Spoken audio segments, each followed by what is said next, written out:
Collaboratrice à Ruby et blogueuse à la tête de fashioneseverywhere.com, Lolita Dandois a été de tous les grands événements mode cet automne, que ce soit Ottawa, New York ou ici même à Toronto. Ruby a voulu savoir ce qu'elle a retenu des tendances printemps-été 2013.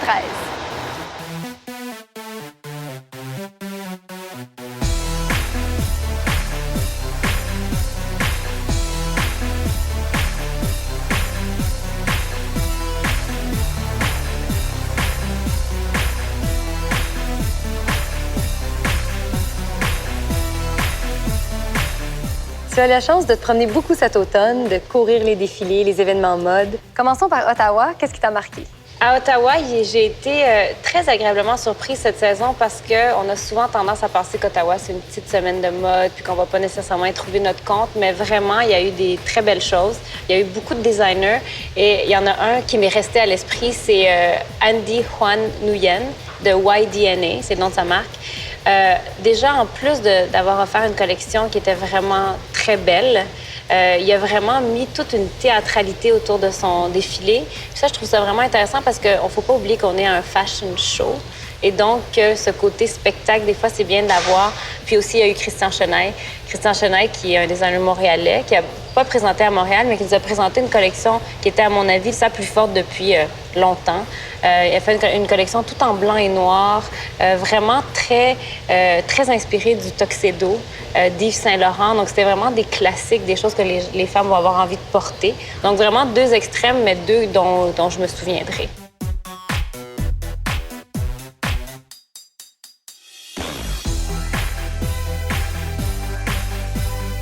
À Montréal, maintenant, qu'est-ce qui t'a surpris? À Montréal, on a eu une super belle semaine de mode aussi. Il y a eu Untitled que tu as pu rencontrer dans le cadre de la semaine de mode de Toronto. Je pense que Untitled, c'est vraiment, aux yeux de tous, les futurs chouchous de la mode québécoise. Et vraiment, ils ont montré qu'ils sont capables de faire beaucoup, beaucoup de choses. Donc, c'est ce que je retiendrai principalement, en tout cas, de la semaine de mode de Montréal. À Toronto, qu'est-ce qui a été le plus marquant? Jusqu'à maintenant, je dois te dire que Joe Fresh, qui m'avait déjà vraiment impressionné la saison dernière, ce qui est quand même extraordinaire, c'est qu'on sait que tout le monde peut se l'offrir. Et malgré tout, ça reste une collection qui est réfléchie, qu'il y a une étude qui est faite autour pour que ça soit vraiment des tendances du moment. Mais avec un petit twist de plus, c'est pas juste c'est quoi les tendances, on va faire la même chose. On sent qu'il y a une réflexion autour de ça. C'est ce que je trouve génial chez Joe Mimran.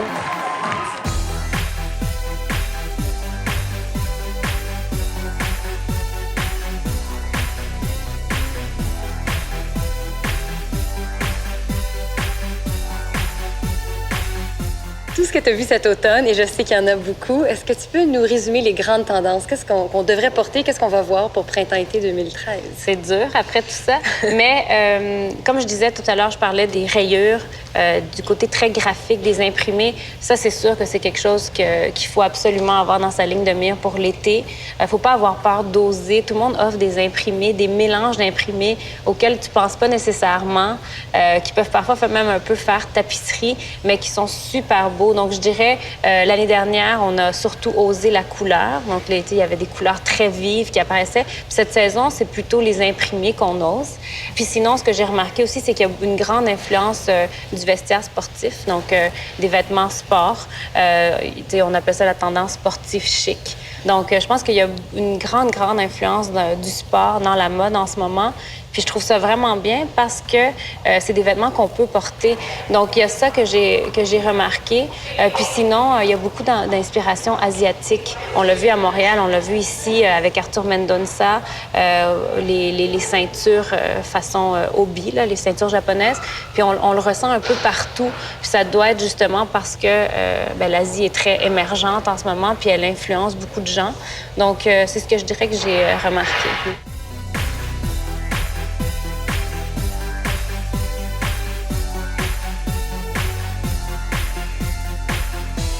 En suivant ton blog et ton fil Twitter, j'ai vu beaucoup de transparence. Est-ce que je me trompe? Ah, t'as raison. Tu vois, j'y ai même pas pensé. Oui, la transparence aussi, c'est une tendance qu'on voit depuis quelques saisons.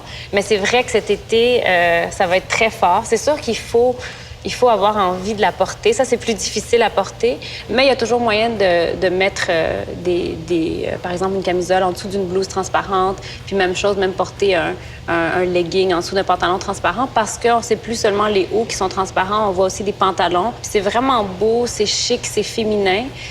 Donc, je pense que la transparence aussi, on doit miser là-dessus.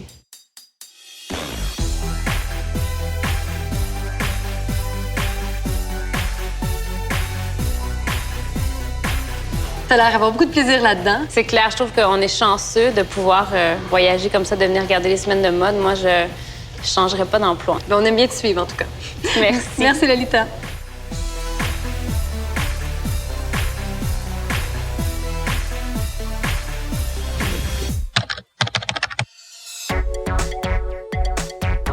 Revoyez la Semaine de la mode de Toronto comme si vous étiez assis au premier rang avec les billets de Lolita Dandois. Coup de cœur, photos, dernières tendances, tout y est. À lire en exclusivité à rubitfo.tv.